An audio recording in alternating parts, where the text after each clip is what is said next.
Šuma je oduvijek bila izvor života, kako lokalnom stanovništvu, tako i cijeloj zajednici.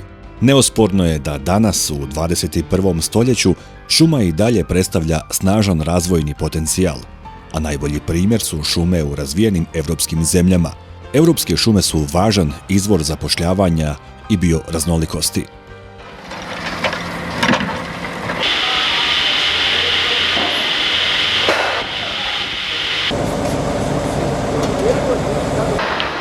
U Bosni i Hercegovini još uvijek nije postignuta prava valorizacija šumskog resursa i nije postignut konsenzus svih dionika oko potrebe trajnog uređenja ovog pitanja, ali neki kantoni i županije su šumarstvo i preradu drva uspjeli dobro pozicionirati.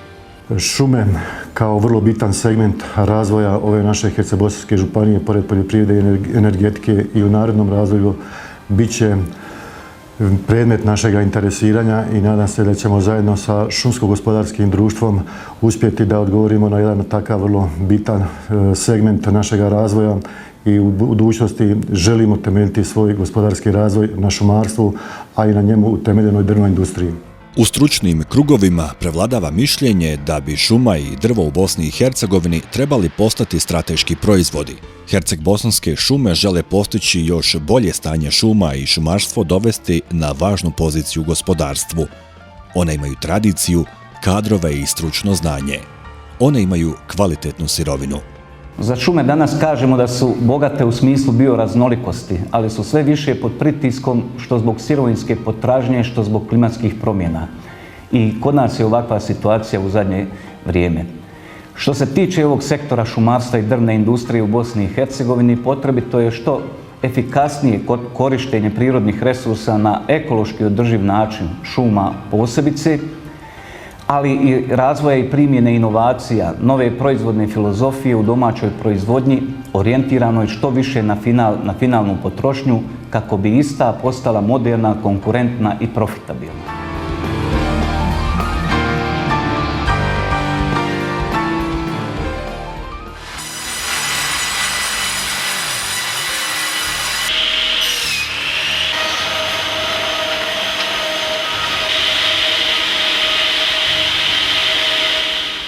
Kvalitetna sirovina u cijeloj Bosni i Hercegovini je snažan državni identitet. Drvo je jasno komercijalno obilježje države, koje također nije dovoljno iskorišteno. Bukva iz Bosne i Hercegovine je čuvena na svjetskom tržištu, no ideje zajedničkog brendiranja postoje tek na individualnoj razini, jer do sada država nije poticala takav nastup na inozemnim tržištima. Kvaliteta sirovine nekada je bila bolja, ali mi moramo shvatiti da šume u Bosni i Hercegovini šume su sve lošije i lošije, ali što se tiče onoga isporuka i sortimenata koji zadovoljavaju kvalitetu i klasu, s tim sam vrlo zadovoljan.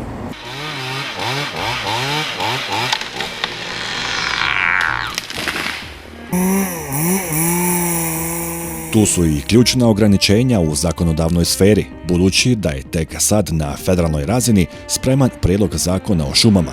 S druge strane, ima i puno zajedničkih tema i izazova s kojima se susreću šumarska poduzeća.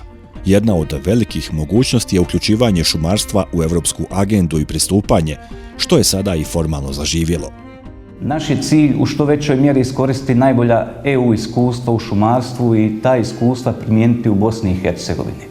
Ovaj sektor može biti snažan gospodarski potencijal i okosnica razvoja za cijelu zajednicu, osobito ruralnih i planinskih područja poput ovih naših.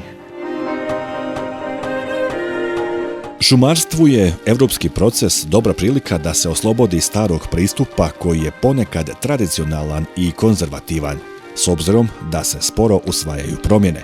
Inovacije su jedan od ključnih procesa za unapređenje postojećeg stanja, a apliciranje na EU programe je prilika za jačanje projektnog i kadrovskog kapaciteta.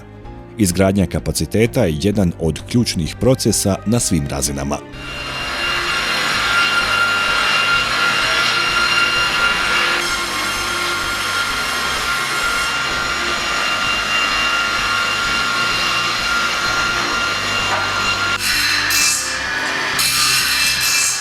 Neosporno je da treba novi pristup šumarstvu, odnosno u društvu se treba izgraditi nova uloga šumarskog i drvoprerađivačkog sektora, Prihodi šumarstva od nedrvnih proizvoda su trenutno simbolični, a upravo nova Europska šumarska strategija promovira šumu kao središte zelene i kružne ekonomije, izvor europske bioraznolikosti.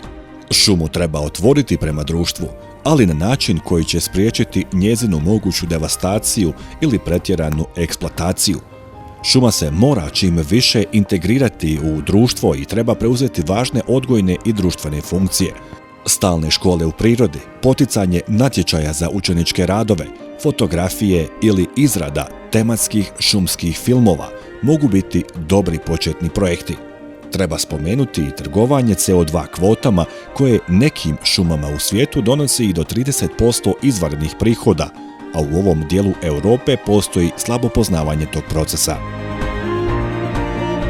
Potrajnost gospodarenja se ogleda u manjoj sječi od prirasta i u odgovornom upravljanju cijelim šumskim potencijalom, jer šuma je pravi kondenzator čitavog ekosustava.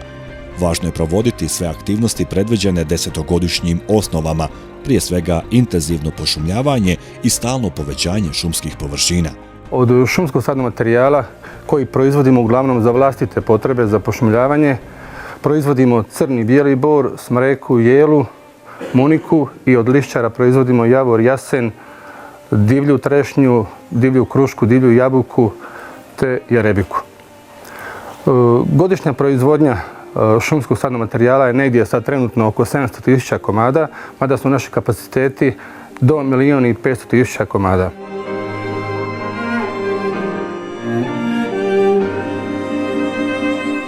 Šume u ovom dijelu Europe su u relativno dobrom stanju.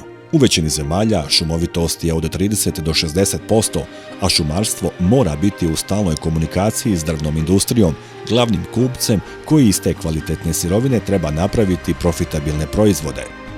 Državne šume su glavni izvor opskrbe za mnoge pilane, a njihovi proizvodi plasiraju se uglavnom u izvoz, na zahtjevna strana tržišta. Pošto na nivou Herceg-Bosanske županije nema mnogo privatnih šuma, sirovinu uglavnom dobivamo od šumskog gospodarskog društva Herceg-Bosanske šume iz Kupresa.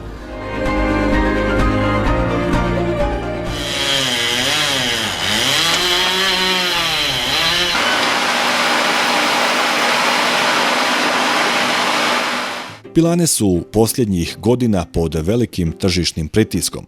Povećava se konkurencija na svjetskom tržištu te raste količina ponuđene robe iz tranzicijskih zemalja.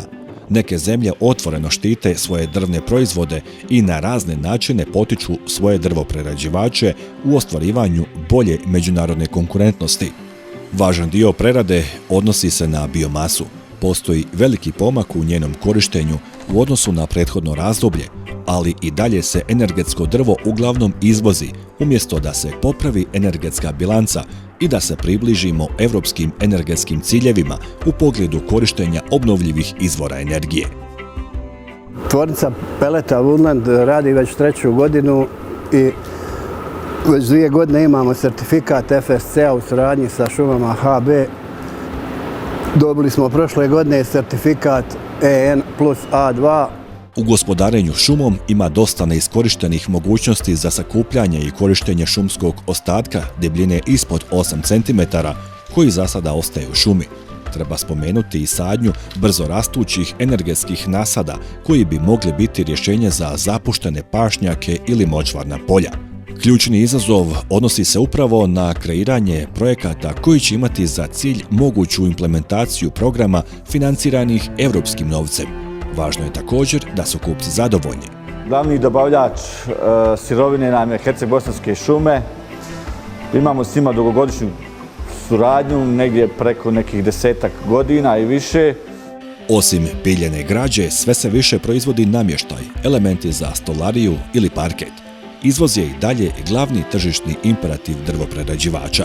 Velika je stvar što smo certificirani sa FSC-om i šumarstvo, a i mi kao poduzeće. I izvoz je puno jednostavniji, bar na području Evropske unije.